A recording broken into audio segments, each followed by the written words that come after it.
Assalamualaikum warahmatullahi wabarakatuh. Hari kedua pelayaran tim Global Supervilla Team Itali.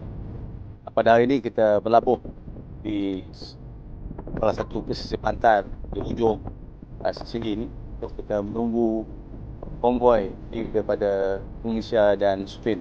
Alhamdulillah keadaan tenang, dan kalau saya dapat lihat di belakang saya adalah bot-bot banyak.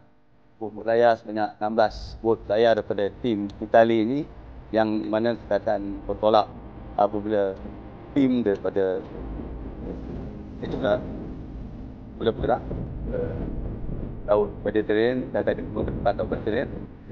Pertanyaan adalah Indonesia, di sebelah sana adalah Greece, dan kalau kita akan bergerak ke laut Mediterranean dan mengambil masa dan 10 kali. Doakan masih banyak lagi ujian dan cabaran dalam pelayaran ini. Kami pun dah menunggu seharian di sini.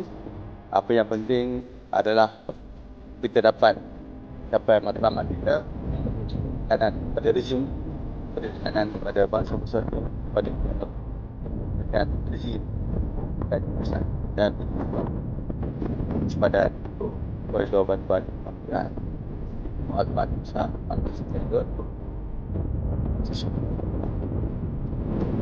saudara global sumut Allah.